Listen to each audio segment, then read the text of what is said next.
Okay, this is an introductory video for the crystal field theory, and it will be better if we start from the comparison of this theory with the valence bond theory, which we just have studied in our previous lecture.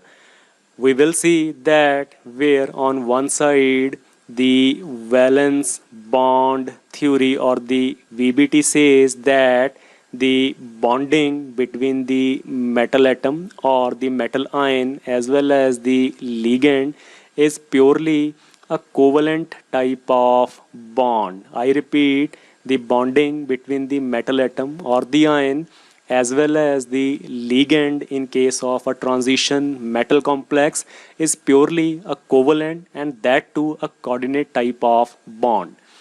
We just have studied that how this bond formation takes place in our previous lecture, but for an idea, let me tell you that the ligand contains the filled orbitals which contain the lone pair of electrons like this, and the metal atom on the other side has empty type of hybridized d orbitals, something like this. Okay, and if let us say this is the filled orbital of our ligand here, what happens is it will donate both of its electrons towards this empty hybridized metal d orbitals, such that a situation something like this appears.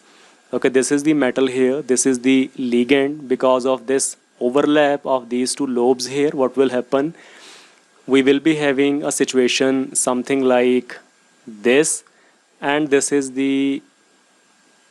this lobe here, and this is the lobe of the ligand. And because of this sharing of electrons from the ligand itself, what will happen is a bond formation, that is a coordinate type of bond formation will take place, and that can be represented in this way. Because both the electrons are going from the ligand to the metal, we can show the bond, that is the coordinate bond, like this. And this type of bonding is from the ligand to the metal atom, right? So let me write here that the main assumption of the valence bond theory is what, that this bonding here is purely a covalent type of bond, purely a covalent type of bond. On the other hand, let me tell you that as far as the crystal field theory or the CFT is concerned, it says that the bonding is purely an electrostatic or an ionic type of bond. So we can say that yes, the crystal field theory is totally opposite as compared to that of the valence bond theory. Now the main assumption, if I talk about the crystal field theory, is what, that it assumes both the metal here, that is the M, as well as the ligand here on the other side, both are a type of point charges. Okay, so let me show the point charges like this. Let me say that this is my metal atom or the ion here containing a positive charge like this. The ligand here is what, it is also some sort of a point charge, but now this will of course be carrying a negative charge like this. And because of this reason here, the bonding in between the metal and the ligand here is what, let me write here, it is purely an ionic type of bond, purely an ionic type of bond. And as far as these two theories are concerned, this is the biggest difference in these two theories. One says the bonding is purely covalent in nature, and CFT says that the bonding is not at all covalent. It is what, it is an ionic or an electrostatic type of bond formation, right? Okay, now let us go into some more details about this ionic bond, which we have just learned is the main assumption in case of the crystal field theory. For that, let me take two examples here. The first one of that of the cobalt fluoride 6, 3 negative, and on this side the cobalt 6 ammonia NH3 6 and 3 positive here. Okay, so in both the cases the cobalt is having a +3 of oxidation state, such that I can write here this cobalt, which is having a +3 of oxidation state, and this is surrounded by the 6 fluoride negative ions. Okay, and that too I can represent in this way: the first one here fluoride negative, the second one fluoride negative here, and likewise the third, fourth, fifth, let me say here is my fifth fluoride, and here is the sixth fluoride ion. Okay, so you can see here it is representing the octahedral type of geometry, because you can see here the coordination number is 6, right? So now the ionic bond which we are talking about in this crystal field theory, you can see here it may be like this. So what is there in this case, that the cobalt here is having 3 plus of oxidation state. On the other hand, the fluorides, all the fluorides here, they are having the negative charge, means F negative. So we can say, because this is an ion here, this is an ion, as well as this is also an ion, and the interaction is of what type? It is an ion-ion type of interaction. Okay, this is the first case in which the crystal field theory we are talking about, that the bonding is purely ionic, but there may be two different types of cases. The first case is what? When the ligands, let me write here, when the ligands are what? They are negatively charged. When the ligands are negatively charged, for example, the fluoride, chloride, let me write here the chloride, fluoride, cyanide type of ligands. Okay, they are carrying a negative charge. So they will be representing what type of species? An ionic type of species. And moreover, because the cobalt, that is the central metal atom or the ion, that is containing 3 positive of charge, so that we can also call it as an ion. So basically this is the first type of example, or the first type of case, in which we can say that yes, the bonding is ionic, but it is what type of bonding? We can further classify it as the ion and ion type of interactions. Let me write here ion type of interactions. Okay, so this is only as far as the first example, that is cobalt fluorine 6,3 negative, is concerned. Okay, so let me also complete the diagram here, that is the octahedral geometry. So what I need to do is, I will be doing like this: the fluoride 6 fluoride negative ions are present on the corners of a regular octahedron, and that can be represented like this, such that it is having, or it is present in an octahedral type of geometry, something like this. Okay, the main thing here is what? That yes, the bonding is completely ionic, but of what type? Once again, it is an ion and ion type of interaction, right? Okay, there may be present some other cases, like in this case you can see the second case of the crystal field theory. It is cobalt 6 ammonia 3 positive. Okay, now the only thing here which you will notice is that the ammonia molecule, the ammonia as a ligand, they are not having any negative charge, right? They are completely neutral type of species. We may have other species also like ammonia, such that the like ammonia we can have a molecule of water as a ligand, or of the carbon monoxide. All these ligands are what? They are not having any charge, they are completely neutral. So definitely we will be having the cobalt ion, that is the cobalt 3 positive. Same like in this case, it is present at the center of the transition metal complex, but this time definitely we are not having some negatively charged ions like this. Instead, what we are having here is some neutral type of molecules or some neutral type of ligand, let us say like ammonia, right? So what happens is, here in such a case, the ammonia, that is the NH3, let me write here the first H, the second H here, and the third H. Okay, so this is the one ligand, and here let me write this is the second ligand here. Once again, NH3, the third ligand. Let me skip writing the hydrogens here, it is understood I guess. So the fourth ammonia molecule, the fifth one here like this, and then the last, that is the sixth ammonia molecule. Okay, and now what I want to tell you here is that the ammonia is not having any negative charge.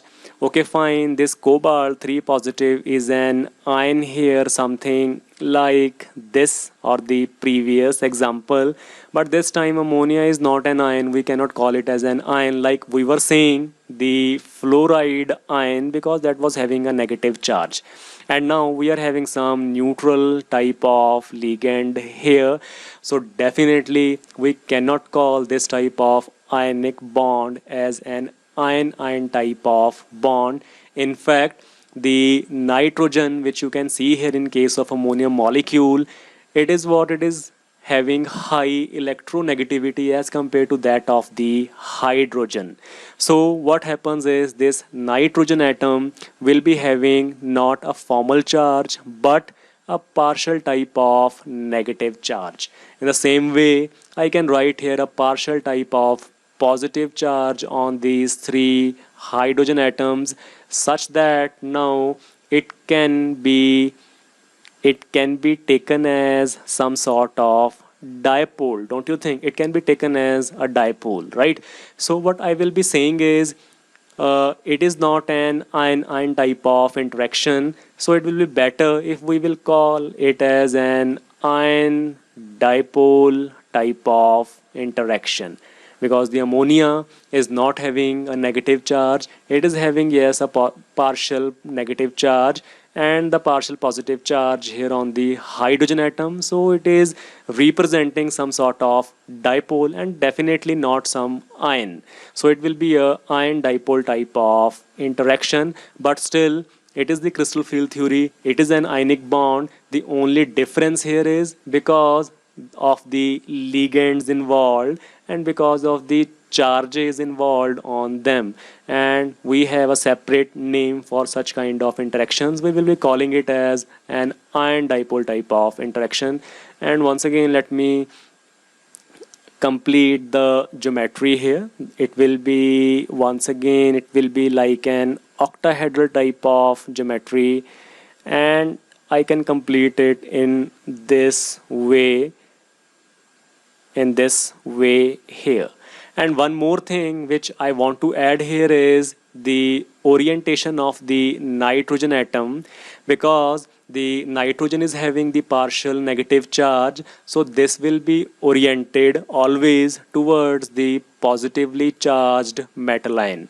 We will never experience or we will never observe a case in which this ammonia molecule will be present like this. I mean N on this side and the three hydrogens on this side, because of the fact that the hydrogens are having a partial positive charge and they will never be aligned towards this cobalt already having a positive charge. So the alignment of the ligands here will always be like this, such that the nitrogen atoms having the partial negative charge, they will always and always be aligned towards the cobalt having a positive charge, because opposite charges attract each other. Okay, now next let us talk about from where we have got this name, that is the crystal field splitting theory. In order to elaborate this thing, let me take the case of the same cobalt ammonia complex. So let me draw here that structure, that geometry. It will be, means the cobalt here, the cobalt the 6 ammonia molecules. The first one here, that is NH3, the second one NH3, then the third one, fourth, fifth, and finally the last ammonia molecule, that is this, right?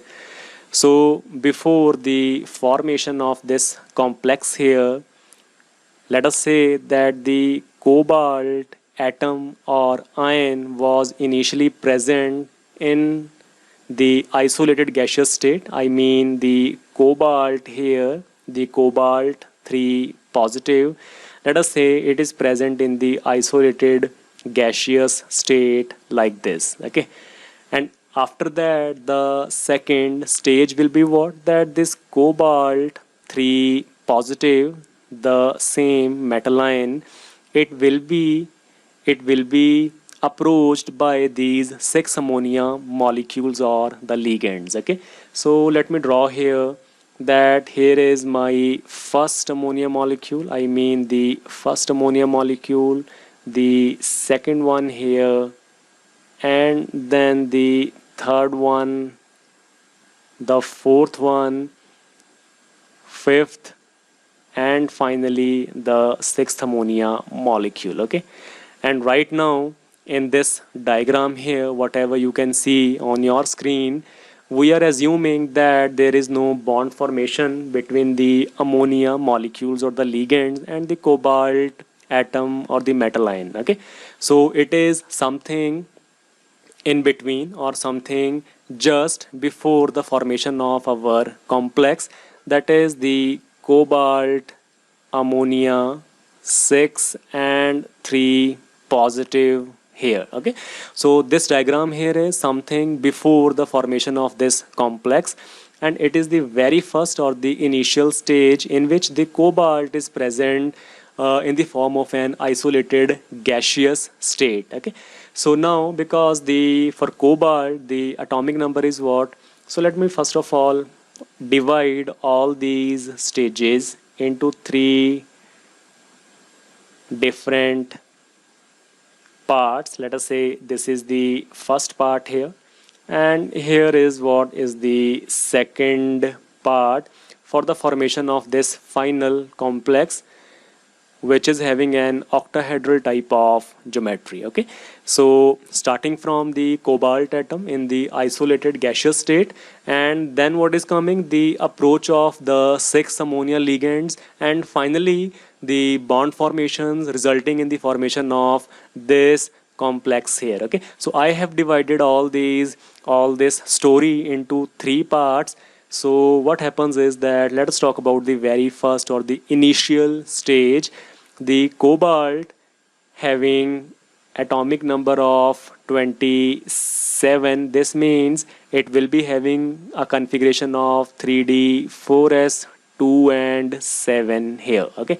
So because we are talking about the cobalt plus 3 state here, this means 2 electrons will go from here, 1 from here, giving us a 3D 6 type of electronic configuration. And also I can represent that configuration here, and it will be like this. If on this side I'm showing my energy axis, let me write here energy, E, N, E, R, G and Y here, okay? So for this cobalt gaseous state isolated atom, it contains what? It contains the 6 electrons in the 5 orbitals, the dxy, yz, zx, x square minus y square, and the dz square, right? And the 6 electrons will be present like this: 1, 2, 3, 4, 5, and 6. One more thing I want to add here is, as you can see here, based upon this energy level diagram, all these 5 orbitals are degenerate here, and they are having the same amount of energy. The dxy, yz, zx, x square minus y square, as well as the last one, that is the dz square, they are all degenerate and they are all having the same amount of energy, because it is the atom in the isolated gaseous state. Okay, now what happens is that when this cobalt metal ion will be approached by these ligands, although the neutral type of ligands, but still the nitrogen here is having what? It is having a lone pair of electrons like this. Let us say this is the lone pair of electrons for this ammonia, and here is the lone pair also for this ammonia. Let me show it like this, and let us say this is the lone pair present here. And why I am showing it towards the cobalt ion? Because I have told you that it is an ion dipole type of interaction, and always the alignment of the ammonia will be such that the nitrogen atom will always be aligned towards the positively charged metal ion. Okay, so even here the lone pair will be like this, and finally like this. Okay, and now because the cobalt 3 positive is present here at the center, and we know that this cobalt 3 which we are talking about, it is having an electronic configuration of 3d6, and that can be represented in this type of diagram or in this type of picture. So if I show here, or if I represent here these 6 electrons which are present in the 5 3d orbitals of this cobalt 3 positive ion, definitely these 6 electrons, that is these 6 electrons I am talking about, they will be experiencing some sort of repulsions from the lone pair of these ligands when they are approaching, right? These 6 ammonia ligands are approaching for the formation of a bond, finally to come up with this type of structure. But before this all can happen, what will happen is these electrons here in the form of lone pairs, I can write here a negative charge, because these are the electrons and they contain or they carry negative charge. And here also what is present is these 6 electrons of the cobalt 3 positive ion, and it is also what it is, the electrons and the negative charge. So definitely when these will be approaching the cobalt 3 positive ion, there will be what? There will be a lot of repulsions. Let me write here lot of repulsions, right? So the same thing will be happening here also, in the same way here, likewise this as well as this. Okay, so what is happening is now the bond formation has not taken place, it is just prior to bond formation, but all this is present in the form of a spherically symmetrical field, right? So if I want to draw here some sort of sphere, I can show it like this, means it will be like this, and I can say here that the ammonia molecules are approaching the central metal ion, and the field is what? It is a spherically symmetrical type of field, such that because of these repulsions, what will happen? Because of these repulsion, what will happen is the energy of the system will definitely increase, right? So I can write here the energy of the system will increase, but because it is a spherically symmetrical type of field, let me write here, it is a spherically symmetrical type of field, and because all the d orbitals initially are degenerate, as you can see here, so all will be experiencing a similar type of interaction as well as a similar increase in the energy, such that whatever d orbitals are present here initially of this cobalt gaseous state, let me write here, this is the isolated cobalt atom before the bond formation and before any ligand is present in its vicinity. And now what is happening? The ligands are coming, they want to form a bond with the cobalt metal ion such that we can have this type of complex. Okay, so this will be a spherically symmetrical type of field, and there will be a lot of repulsions between the lone pairs of this neutral ligand as well as the electrons present in these d orbitals of the cobalt metal ion. And because of these repulsions, the energy of the system will increase such that now I can show here, if this is my starting line, so what will happen is it will result in, this is my starting line, it will result in the increase in the energy of the system in such a way that all the d orbitals, whether dxy, yz, zx, x square minus y square, or the dz square, they will all be experiencing an increase in energy to a same extent, such that they will rise in energy from this point to this point here, because on this side is what it is my energy axis, right? So after that comes the role of the shapes as well as the orientations of the d orbitals. As we all know that the different d orbitals, they are not having same shape and orientation, and definitely because of this reason they will be experiencing different kinds of interactions and thus different kinds of repulsions from the incoming ammonia ligands or whatever ligands are coming for the formation of a bond with the metal ion, right?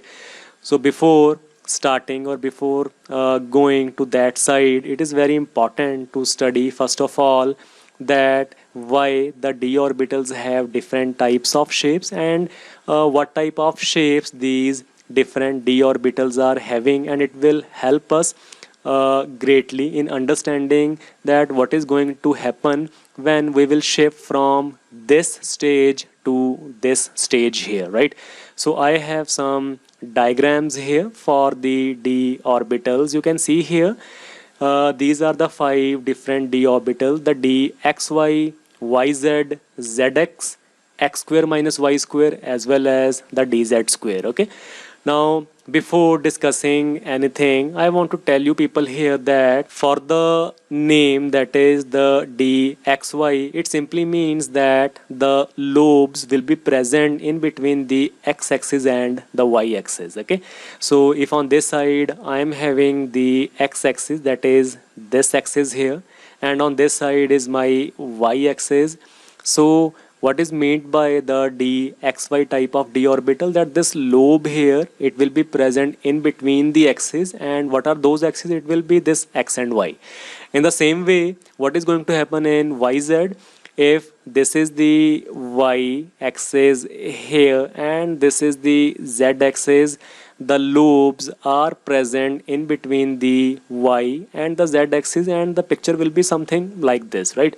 And in the same way, what is going to happen in the xz case, the lobes are present in between the x-axis and the z-axis. Okay, so far now we have seen the shapes of the xy, yz and zx, and we are saying in all these cases the lobes of the d orbital, they are present in between the axes. It is very important, I repeat, the lobes are present in between the axes, and in all these 3 orbitals there is no lobe which is present on the axis or on any axis, right?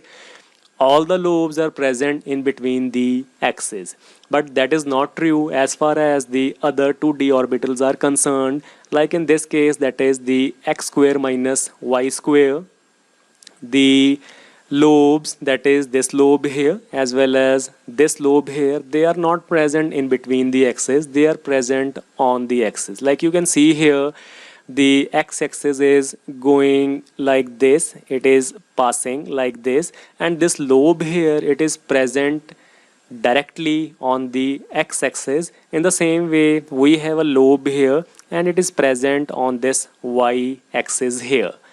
And what is there in the last case, that is the dz square, the lobe here, you can see here, it is present on this z axis. So we can say that the main difference between all these 5d orbitals is what, that in the first 3d orbital, that is d xy, yz and zx, neither of the lobe is present on the axis and all the lobes are present in between the axis. On the other hand, in case of d x square y square and d z square, the lobes are present on the axis and the lobes are actually, or the axes are actually going through these lobes here, and this thing will be having a marked effect on the next stage we were talking about, when the formation of the bonds will take place in case of the ammonia and the cobalt complex, right?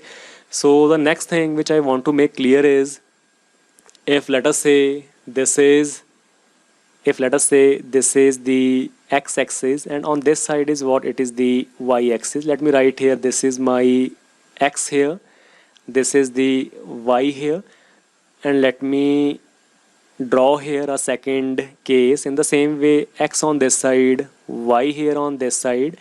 So now what happens is, let us say we are having some d orbital here in which the lobe, is present on the axis like this, and on this side here we are having some d orbital in which the lobes are present not on the axis, but let us say they are present in between the axis, something like dxy, yz and the zx. Okay, and this case is representing what, this case is representing my dx square minus y square or the dz square, and this is representing what, this is representing the dxy, dyz or the dzx, because the lobe here you can see it is present in between the axes. Okay, now what difference it will make is, let us say some ligand, let us say some ligand here, that is this ligand,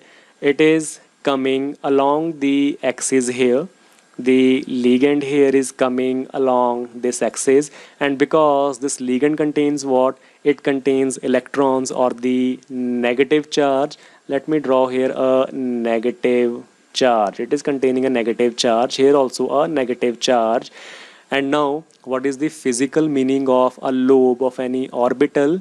It simply means that the lobe is what, it is the space which is having the maximum probability for the finding of an electron. This means that the lobes are what, they are also having electrons, they are also having negative charges, such that I can write here a negative here as well as a negative here like this.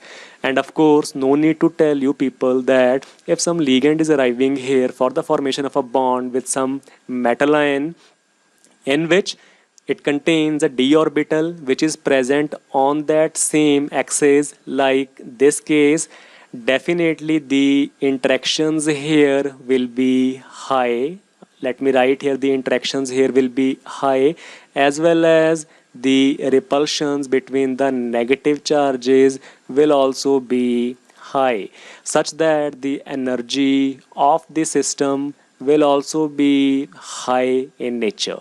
But this is not the case here. In case the ligand is approaching the metal, let us say the metal is present here which is having some d orbital in which the lobes are present not on the axis but in between the axis, definitely this negative charge and this negative charge, they are having lesser type of interaction because the distance between them is more here, right?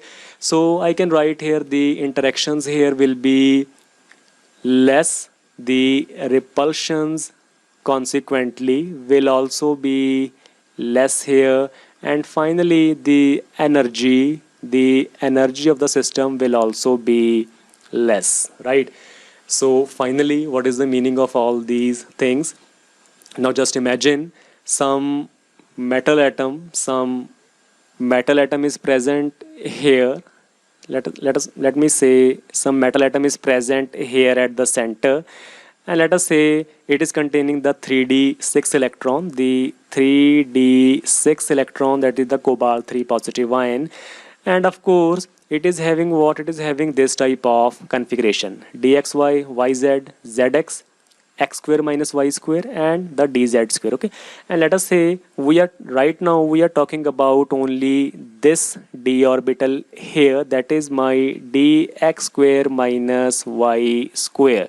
So you can see here this is my 3D and this is my dx square minus y square, I mean this orbital, and I know the shape is like this. Okay, so now when the 6 ligands are approaching here, the first one, let us say first ammonia molecule is coming from this side, NH3, the second is coming from this side here, in the same way third one from this side, then fourth one from here, fifth one, and finally the sixth ammonia molecule, it is coming or approaching like this towards the metal ion for the formation of a bond.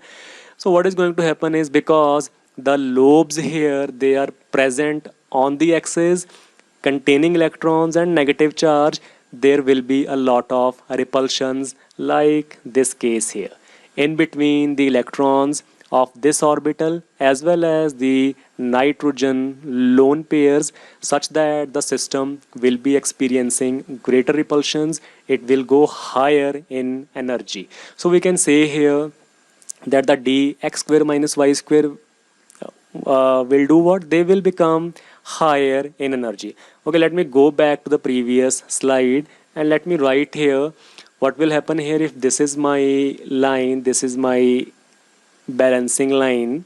So what now will happen is that the dz square becomes higher in energy. Let me show it like this. Okay, and now let us see what will happen to the other orbitals. Now let us talk about the case of dz square, I mean the last orbital here, this is my dz square. Okay, so same, the metal atom means the cobalt 3 positive is present here at the center, the metal atom, and we are talking about the z square. Now when the ligands will be approaching, one from here, the second one, third, fourth, fifth and sixth, like this, of course the lobe is present here on the axis, and when the NH3 ammonia will approach here, it will be experiencing higher repulsions, higher energy will be there. So definitely it will be present along with the dx square minus y square. So I can show it like this. Okay, so this is what, this is my dx square minus y square, and this is what, this is my dz square, and they will now be present higher in energy because the lobes, it is all about the lobes. Okay, the lobes are present on the axis and they will be experiencing higher repulsions and they will go higher in energy. Okay, but this is not true as far as the other 3 orbitals are concerned. I mean this one here, this one here and this one here. Okay,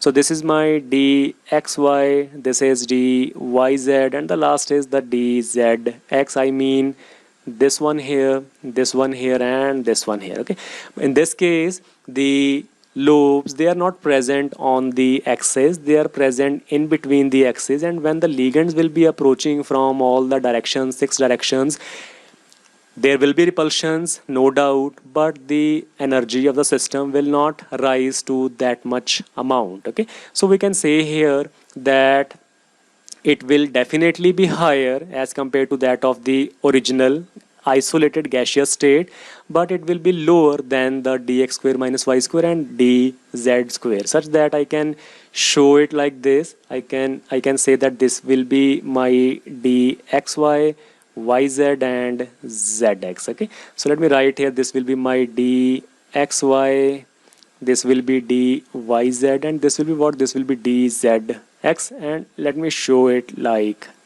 this. Okay, so definitely students, it will be higher in energy. As you can see here, this was the level of the isolated gaseous state, and this is the case of the spherically symmetrical field. But now what happens is that this is the level of the dxy, yz and zx here, and here is the level of the dx square y square and the dz square, and this is my barycenter line here, right? So this thing which you have just seen, this is what, this is the splitting of the d orbitals. So let me write here, this is what, this is the splitting, splitting, okay. And now we are talking about this complex here. Obviously this complex is not some gas, it is solid. Let me write here, it is solid in nature.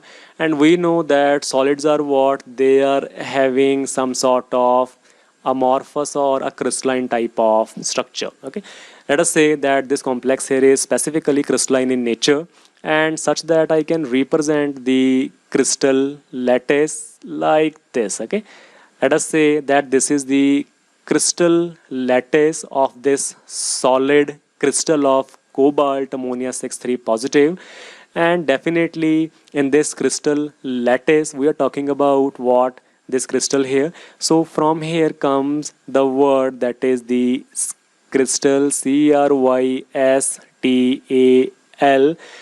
And finally when the different ammonia ligands are approaching here and they are giving a spherically symmetrical type of field, what happens is these electrons in the 3d6 orbitals of the cobalt metal ion, they will be experiencing some sort of electrical field from these ligands. Let me write here the electrical field, okay. So this is what, from here the word field is coming. Let me write here FIEL and D here, okay. But in this case, let me tell you, in this case it was spherically symmetrical, but in this case because it is a regular type of octahedron and the point charges are present on the corners of this regular octahedron, so this is not a spherical type of field, it is a non-spherical type of field. Sorry, I missed this point. It is a non-spherical type of symmetry or a field here, okay. So we were talking about the name of this theory. So it is all about the crystal lattice. What is happening is in the crystal lattice, so we have this crystal name and there is an electrical field of the ligands here which are approaching for the formation of a bond with the metal ion. So from there is coming the name field. And finally, because we are having this type of splitting here, so we have this splitting word and this makes the name of this theory as the crystal field splitting theory, okay. So I hope you have got some idea about what is there in the crystal field theory, and the main thing is what, that the bonding is purely electrostatic in nature, the bonding is purely ionic in nature. On the other hand, what the valence bond theory was saying, that it is a pure covalent coordinate bond. But let me tell you, this theory, the crystal field splitting theory, is totally opposite as that of the valence bond theory, okay. So we will be discussing more details about this theory, but for this lecture I think this is sufficient. So thank you so much.